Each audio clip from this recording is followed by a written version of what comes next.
உலகெங்கும் வாழும் அன்பான தமிழ் உள்ளங்களுக்கு அநேக கோடி வணக்கங்கள். நல்ல நேரம் நிகழ்ச்சியூடாக நல்லதே நினைப்போம், நல்லதே நடக்கும், நலமாயிருப்போம். இன்றைய தினம் 13ஆம் திகதி 9ஆம் மாதம் 2025 மந்தவாசர யுக்தம் என்று சொல்லக்கூடிய சனிக்கிழமை. விசுவாவசு வருடம் ஆவணி மாதம் 28ஆம் நாள். சஷ்டி திதி, கார்த்திகை நட்சத்திரம், அமிர்த யோகம், கரிநாள், கபில சஷ்டி என்று சொல்லக்கூடிய ஒரு அற்புதமான நாள் இன்றைய நாள். கபில சஷ்டியை பற்றி ஆன்மீக தகவல் பகுதியில் உங்களுக்கு சொல்லித்தரேன். இன்றைக்கு ராகு காலம் 9 மணியிலிருந்து 10:30 மணி வரை ராகு காலம். இன்றைக்கு யமகண்டம் 1:30 மணி முதல் 3 மணி வரை யமகண்டம். நல்ல நேரம் 3 மணி முதல் 4:30 மணி வரை நல்ல நேரம். குளிகன் 6 மணி முதல் 7:30 மணி வரை குளிகன். இன்றைய தினம் சூலம் கிழக்கு, பரிகாரம் தயிர். இன்றைக்கு சந்திராஷ்டம தினம். சித்திரை சுவாதி நட்சத்திரக்காரர்களுக்கு இன்றைய தினம் சந்திராஷ்டம தினம். இன்று தேய்பிறை நாள். என்ன நேர்களே, வாருங்கள் இனி இன்றைய தினத்திற்குண்டான ராசி பலன்களை பார்க்கலாம். மேசம் உயர்வு, ரிஷபம் சினம், மிதுனம் அன்பு, கடகம் போட்டி, சிம்மம் ஜெயம், கன்னி நன்மை, துலாம் பகை, விருச்சிகம் இன்பம், தனுசு திடம், மகரம் பெருமை, கும்பம் மகிழ்ச்சி, மீனம் விவேகம். ஆன்மீக தகவல் பகுதியில் தொடர்ந்து உங்களை சந்தித்து வருவதில் மட்டற்ற மகிழ்ச்சி அடைகின்றேன். ஒவ்வொரு நாளும் ஒவ்வொரு புதிய அற்புதமான ஆன்மீக தகவல்களை உங்களோட பகிர்ந்து கொண்டு இருக்கிறேன். அந்த வகையில் இன்றைய தினமும் சில நல்ல விஷயங்களை உங்களோட பகிர்ந்து கொள்ளலாம் என்று காத்திருக்கேன். எங்களுடைய நிகழ்ச்சிக்கு நீங்கள் தரக்கூடிய ஆதரவு என்னை பெரும் மகிழ்ச்சி அடைய செய்கின்றது. சரி, இன்றைக்கு நான் சொன்னது போல கபில சஷ்டி அதை பற்றி பேச போகிறேன். கபில சஷ்டி என்றால் என்ன? கபில சஷ்டி என்றால் புரட்டாதி மாதத்தில் வரக்கூடிய தேய்பிறை சஷ்டிய கபில சஷ்டி.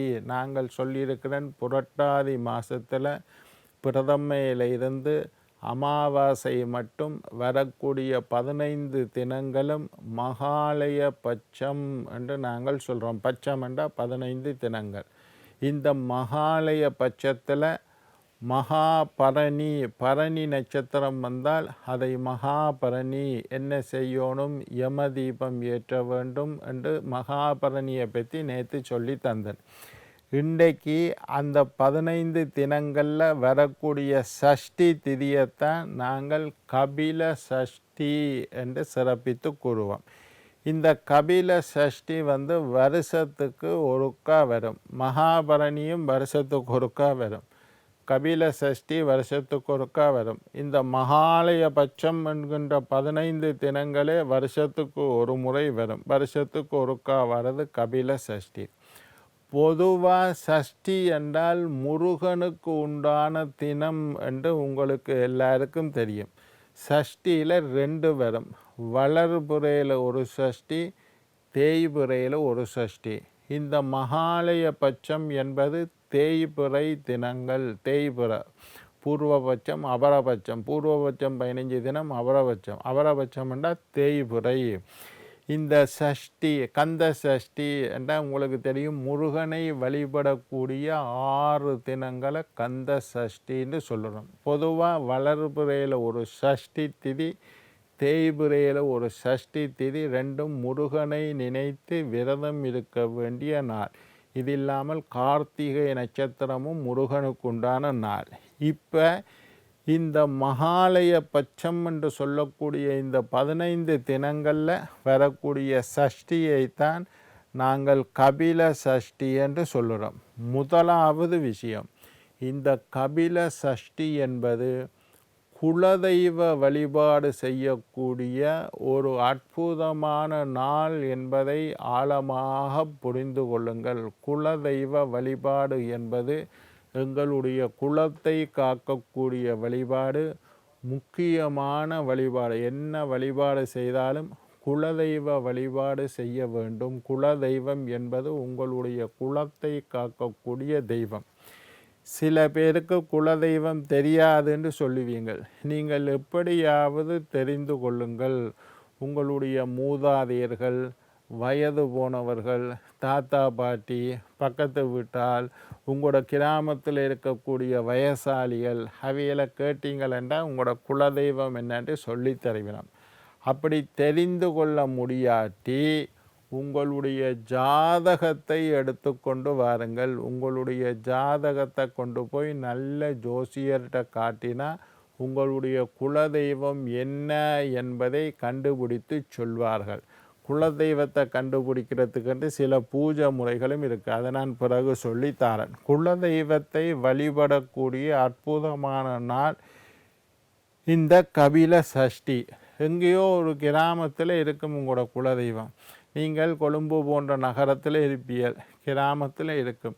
இந்த கபில சஷ்டி தினத்தன்று குலதெய்வம் கோயிலுக்கு போய் அங்கே பொங்கல் போட்டு, படையல் போட்டு, தீபம் ஏற்றி வழிபாடு செய்து விட்டு வாருங்கள் கபில சஷ்டி தினத்தன்று. சரி, இப்போ எங்களோட குலதெய்வம் எங்கேயோ இந்தியாவில் இருக்குது ஐயா, எங்கேயோ ஒரு ஊரில் இருக்குது, இன்றைக்கு தானே சொல்லுறீங்கள், திடீர்னு எங்களுக்கு போக இயலாது இப்படி சொல்லக்கூடியவர்கள் வீட்டிலேயே வழிபாடு செய்யுங்கள்.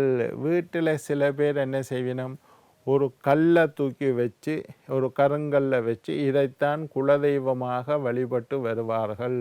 அது சில பேர் செய்வினோம். சில பேர் ஒரு பெரிய கத்தி, அதை வீட்டில் சாமி ரூமில் ஒரு கத்தியை வச்சிருப்பினோம். இதுதான் குலதெய்வம்னு நாங்கள் நினைத்து கும்பிடுறோம் ஐயான்னு சொல்லுவினோம். சில பேர் கருங்காலி தடி, ஒரு கருங்காலி என்று தெரியும், இப்போ தான் கருங்காலி மாலையெல்லாம் ஃபேமஸாக வந்துட்டுது. அந்த காலத்தில் கருங்காலி தடி, ஒரு கம்பு, கருங்காலி கம்பை வச்சு இதைத்தான் நாங்கள் குலதெய்வமாக வச்சு வழிபாடு செய்கிறோம் என்று சொல்லுவினோம். சில பேர் குலதெய்வத்தினுடைய படம், சில பேர் சொல்லுவோம் எங்களுக்கு அங்காள பரமேஸ்வரி குலதெய்வம் ஐயா, நாங்கள் படத்தை வீட்டில் வச்சுருக்கிறோம். அப்படி குலதெய்வத்தினுடைய படத்தை வச்சுருப்பீங்க. இந்த மாதிரி ஒரு கல்லை வச்சுருந்தாலும் சரி, ஒரு கத்தியை வச்சுருந்தாலும் சரி, ஒரு கருங்காலியை வச்சுருந்தாலும் சரி, ஒரு படத்தை வைத்திருந்தாலும் சரி, வீட்டிலேயே குலதெய்வத்தை நினைத்து ஒரு தீபத்தை ஏற்றி அந்த பொருளை வழிபாடு செய்யுங்கள். கபில சஷ்டி அன்றைக்கு குலதெய்வ வழிபாடு செய்ய மிகச்சிறந்த நாள். சரி, அப்படி ஒன்றுமே இல்லை, ஒன்றுமே தேவையில்லை. ஒரு தனியாக ஒரு அகல் விளக்கு, மண் விளக்கு எடுத்து உங்களுடைய குலதெய்வத்தை நினைத்து வீட்டில் ஒரு தீபம் ஏற்றி வழிபாடு செய்யுங்கள். இப்படி வேணும்னாலும் செய்யலாம். இந்த கபில சஷ்டி குலதெய்வ வழிபாடு போல பசு மாட்டை வழிபடக்கூடிய அற்புதமான நாளும் இந்த கபில சஷ்டி. கபில சஷ்டி அன்று பசு மாட்டை வழிபாடு செய்தால் 365 நாளும் தினசரி பசுமாடை வழிபாடு செய்த புண்ணியம் உங்களுக்கு கிடைக்கும். பசு வழிபாடு, நீங்கள் வீட்டில் பசுமாடு வச்சுருந்தா அதை நல்லா குளிப்பாட்டுங்க. இப்போ காலையில் 6 மணிக்கு நான் இதெல்லாம் உங்களுக்கு சொல்லித்தரேன். இன்றைக்கு பூரா டைம் இருக்குது. பசுமாட்டை நல்லா குளிப்பாட்டி அதுக்கு விபூதி பூசி, பொட்டு வச்சு, பூ வச்சு, சந்தனம் வச்சு, குங்குமம் வச்சு, அதுக்கு சூடம் காட்டி, தூபம் ஊதுபத்தி காட்டி, சூடம் காட்டி பசுமாடை வழிபாடு செய்யுங்கள். எங்களோட வீட்டில் பசுமாடு இல்லையா, உங்களோட வீட்டில் இல்லாட்டி என்ன, பக்கத்து வீட்டில், அயல் வீட்டில், இந்த மாதிரி எங்கேயோ ஒரு இடத்துல பசுமாடு வளர்ப்பினோம். அங்கே போய் பசுமாட்டுக்கு சிரமதானம் செய்து வழிபாடு செய்து ஒரு தீபம் ஏற்றி வழிபாடு செஞ்சுட்டு வாங்குவோம். அங்கேயும் பசுமாடு இல்லையா, நாங்கள் கொழும்பில் இருக்கிறோம், இங்கே பக்கத்து வீட்டிலலாம் பசுமாடு வளர்க்க. கோயில்களுக்கு போங்க. கொழும்புலேயே எல்லா கோயில்களையும் நிறைய கோயில்களில் பசுமாடு வச்சிருப்பினோம். அந்த ஆலயத்திற்கு போய் உங்களோட கையால் அகத்திக்கீரை வாங்கி கொடுக்கறது, இல்லை ஏதோ ஒரு வாழைப்பழத்தை வாங்கி கொடுக்கறது, அல்லது தவிடு வாங்கி கொடுங்கோ, புண்ணாக்கு வாங்கி கொடுங்கோ, பசுமாட்டுக்கு தண்ணி வையுங்கோ, பசுமாட்டுக்கு பொட்டு வையுங்கோ, பசுமாட்டை தொட்டி கும்பிடுங்கோ, ஓம் ஸ்ரீ காமதேனுவே நமஹா என்று பசுமாட்டுக்கு மந்திரம் சொல்லுங்கோ, பசுமாடை கும்பிட்டு வாங்கும். சரி, பசுமாடு கோயிலுக்கும் போக எங்களுக்கு வசதி இல்லை, பசுமாடு வளர்க்கவும் வசதி இல்லை, பக்கத்துலேயும் வசதி இல்லை, கோயிலுக்கும் போகாட்டி வீட்டில் ஒரு காமதேனுன்ற ஒரு படம் இருக்குது. அந்த காமதேனு படம் அல்லது கோமாதா படம், பசுமாட்டில் 33 கோடி தேவர்களும் இருக்கிற மாதிரி பசுமாட்டில் சிவன், பிரம்மா, விஷ்ணு, ருத்ரன், லட்சுமி என்று இப்போ எல்லா உருவங்களும் போட்ட கோமாதா படம் கடையில் விற்பினோம். அந்த படத்தை வாங்கிட்டு வந்து நாங்கள் இவ்வளவு நாளும் கோமாதா படம் இல்லையென்றா கோமாதா படத்தை வாங்கிட்டு வந்து வீட்டில் வச்சு தீபம் ஏற்றுங்கோ. அப்படி அல்ல, காமதேனு என்ற ஒரு படம் கடையில் போய் கேட்டிங்கன்னா தெரிவினம், காமதேனு படம். அந்த படத்தை வீட்டில் வையுங்கள். பசுமாடு வளர்க்க வசதி இல்லாதவர்கள், வாய்ப்பில்லாதவர்கள் கோமாதா படத்தை வச்சு வழிபாடு செய்யுங்கோ. இன்றைய தினம் கபில சஷ்டி என்று பசுமாடு வழிபாடு செய்தால் 100 அஸ்வமேதை யாகம் செய்த பலன் உங்களுக்கு உண்டு. கங்கையில் போய் குளித்த பலன் உண்டு. காசி விஸ்வநாதரை தரிசித்த பலன் உண்டு. நிறைய பலன் கிடைக்கும். இன்றைய தினம் பசுமாடு வழிபாடு செய்தால் என்ன நேர்களே, நாளை மற்றொரு நிகழ்ச்சியில் உங்களை சந்திக்கும் வரை உங்களிடம் விடைபெறுவது உங்கள் ஜோதிட சித்தர் டாக்டர் ராஜராஜ குருக்கள்.